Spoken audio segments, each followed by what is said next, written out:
Avec les JO 2024, la France a découvert ses athlètes paralympiques. Des sportives et sportifs d'exception qui prouvaient que handicap et sport vont très bien ensemble. Je m'appelle Séverine Bayot, j'ai 46 ans et donc je fais partie de l'équipe de France féminine de volley assis. Abel Habert, spinalien, 38 ans, finaliste aux Jeux de Paris 2024 et à ce jour listé sur liste ministérielle en tant que sportif haut niveau en élite. Bouger, c'est bon pour la santé. Épisode 3. Bouger pour mieux vivre avec son handicap. Le sport paralympique est la pointe émergée d'une question bien plus vaste. Ce que peuvent l'activité physique et le sport pour les personnes en situation de handicap. Pour mieux comprendre, nous sommes partis à Nancy, à l'Institut régional de réadaptation. C'est un établissement médico-social de l'UGCAM du Grand Est, un groupe de l'assurance maladie spécialisé dans la rééducation de patients après accident. Allez, tu penses à bien te relever. Voilà. Les pieds d'abord. Tu souffles en même temps. Voilà. Souffle. On descend les jambes vers le sol. Puis on enfonce les jambes pour relever la tête. C'est là que nous avons rencontré Séverine Bayot et Abel Habert, tous deux passés par cet établissement. Pour eux, faire du sport a été une question de survie. Moi, j'ai toujours pratiqué les sports depuis toute petite. J'ai commencé par l'équitation, je faisais du vélo, footing. Encore aujourd'hui, oui, je fais beaucoup de sport, même beaucoup plus qu'avant. Ça fait partie de ma vie, c'est une institution. En fait, le sport m'a suivi moi dès le départ, depuis tout petit, et encore plus après mon accident en 2003, en guise de rééducation personnelle, que ça soit bon pour le côté physique et également mental. Qu'on soit athlète ou non, l'activité physique et le sport jouent un rôle essentiel dans le parcours de reconstruction et l'invention d'une nouvelle vie avec le handicap. C'est à ça que travaille Claire Delpouve. Bonjour, je m'appelle Claire Delpouve, je suis médecin de médecine physique et de réadaptation et médecin du sport, avec une activité à la fois en centre de rééducation et de réadaptation sur un accompagnement de diverses pathologies, qu'elles soient neurologiques ou locomotrices. Également une activité en médecine du sport et avec la Fédération française handisport, un accompagnement de l'équipe de paranatation, puis de l'ensemble des athlètes sur liste ministérielle. Petite, elle adorait le sport. J'ai fait beaucoup de gymnastique rythmique. Donc, je faisais énormément de courses à pied, de la planche à voile, du volley en camping, du vélo. Je fais beaucoup moins d'activités physiques depuis la naissance de ma fille. C'est le prochain projet de pouvoir reprendre une activité vraiment bien régulière pour moi. Preuve que faire du sport ou pas ne dépend pas seulement du corps qu'on a.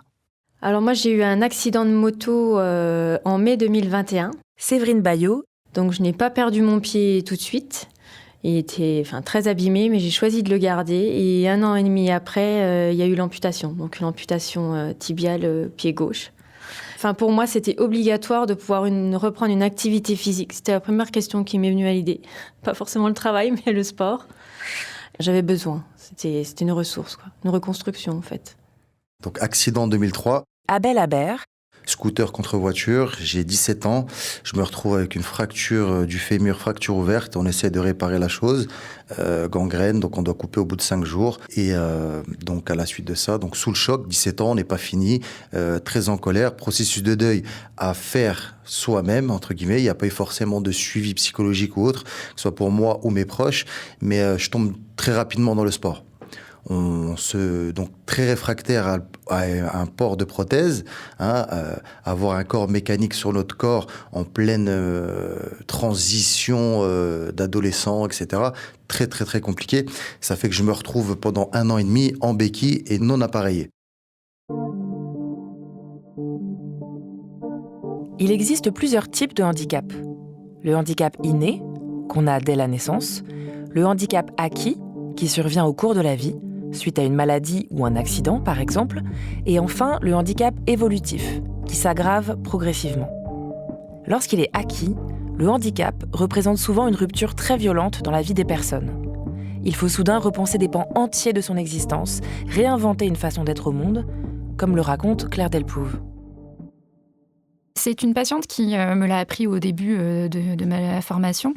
Et j'ai trouvé cette phrase très juste. On n'accepte pas son handicap, on apprend à vivre avec. Alors, Certains l'acceptent et l'intègrent parfaitement, mais ce n'est pas réellement l'objectif, effectivement, surtout sur un handicap acquis. Finalement, il y a cette notion de rupture dans l'histoire de vie.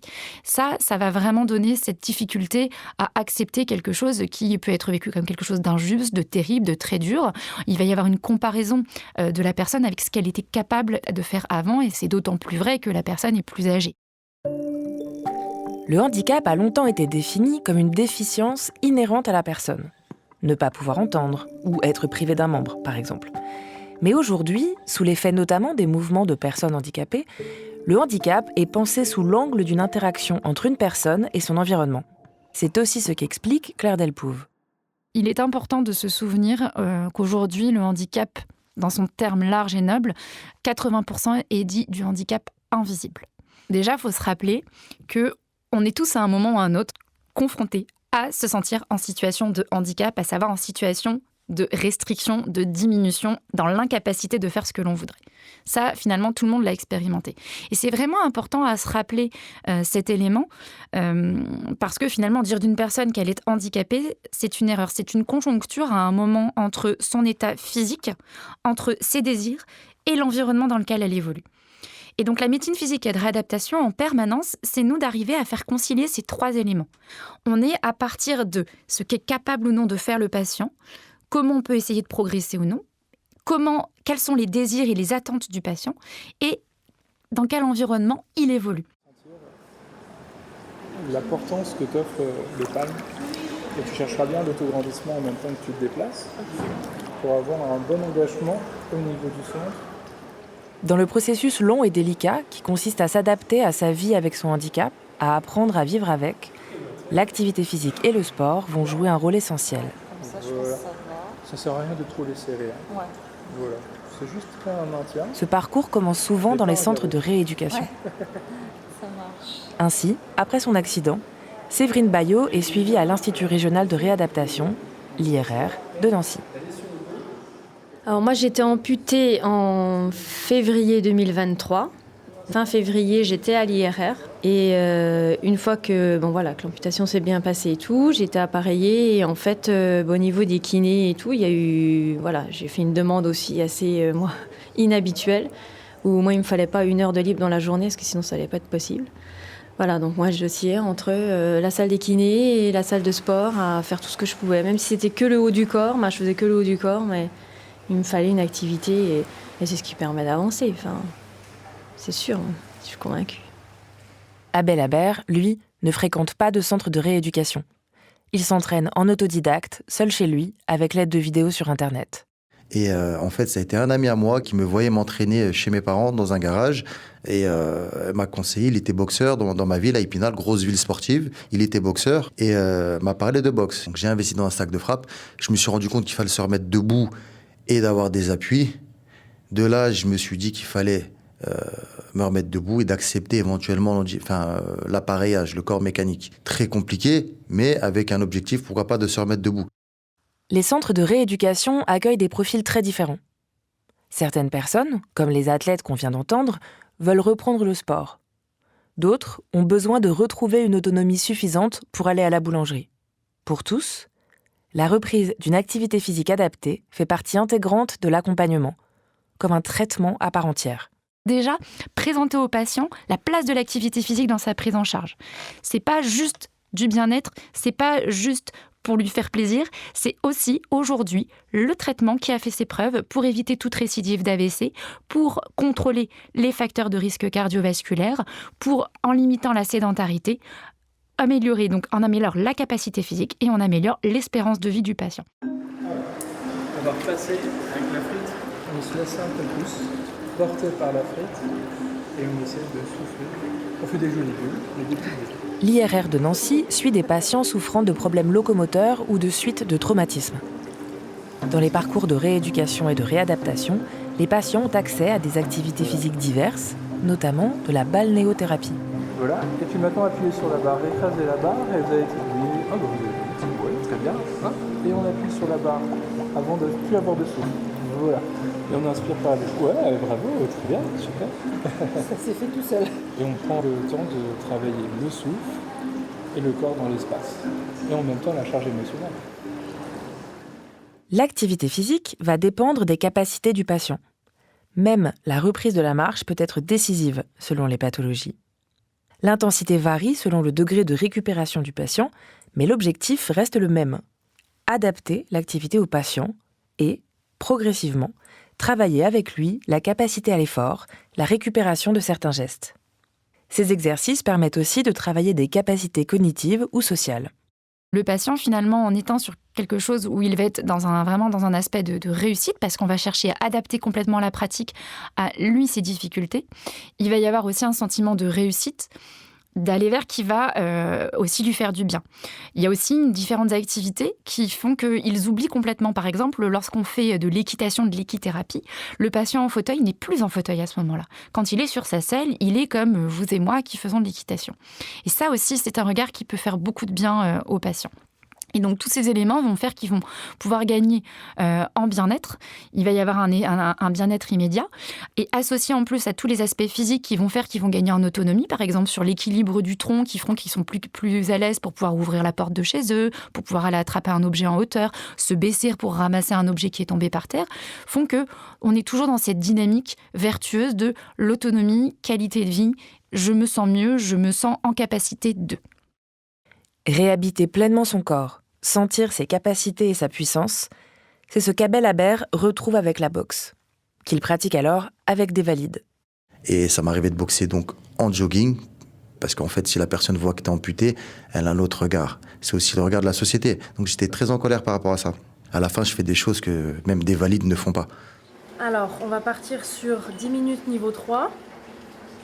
Et on reste comme ça pour le moment. Pas de douleur quelque part ? Actuellement, non. Comment vous vous sentez ? Bien. Bien ? Dans les bras, la posture ?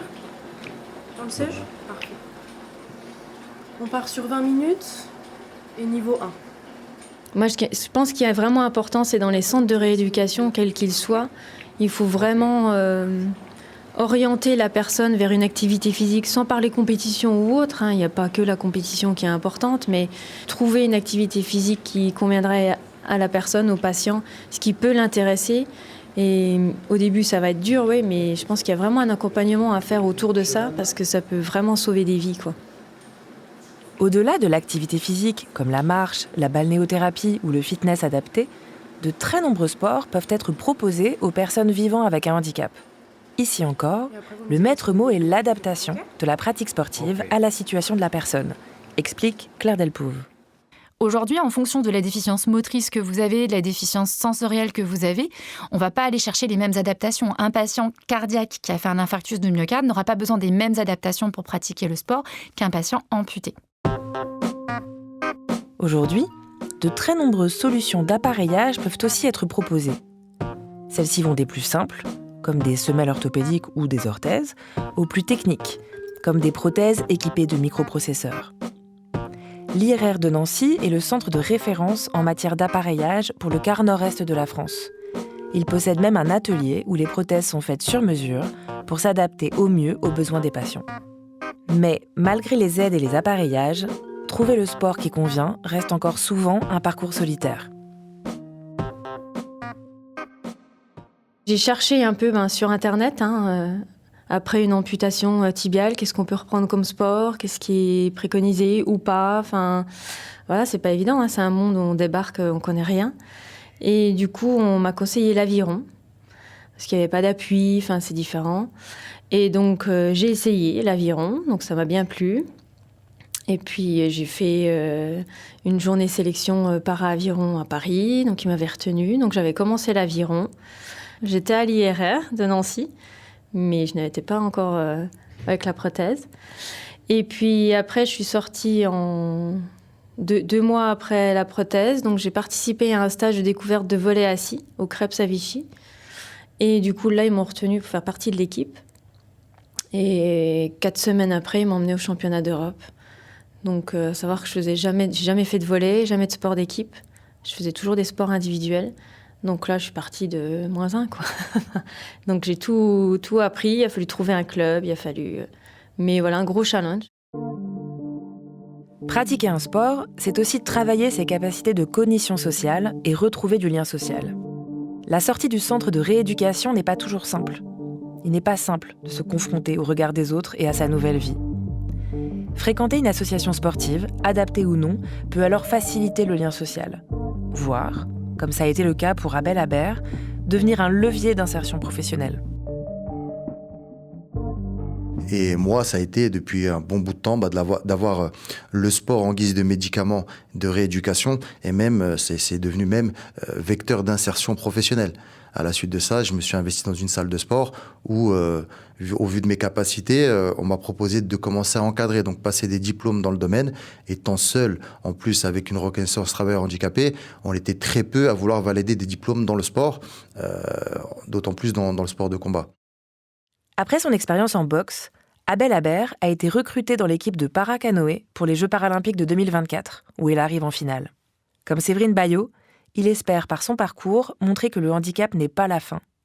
Au contraire, un handicap peut ouvrir de nouvelles portes. Une fois que tu as eu un traumatisme, accident de la route, tu te trouves amputé, qu'est-ce que je peux faire ? Ouais, ma vie, tu prends une claque, le processus de deuil, colère, tristesse, etc., ainsi de suite. Et ben, si tu regardes une vidéo d'un mec qui se bouge, c'est motivant.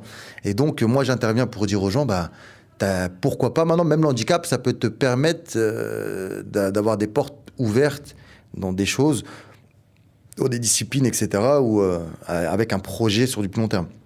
Je suis intervenue beaucoup auprès des écoles, mais maternelles, primaires, collèges, lycées, même au niveau université. Donc beaucoup d'ateliers et découvertes de vol assis, du sport, pour faire découvrir ce sport-là. Et aussi parler sport, handicap, reprendre une vie. C'est pour ça que moi j'essaie aussi chez les petits ou à l'école des plus jeunes âges, déjà d'aborder une vision du handicap que ça devienne entre guillemets normal, que ce soit pas des bêtes curieuses et que même si moi il me manque un bout, en fait je peux faire la même chose que toi et peut-être même plus, quoi. Dans l'épisode suivant, on reviendra en studio pour explorer les bénéfices de l'activité physique et du sport pour la santé des femmes.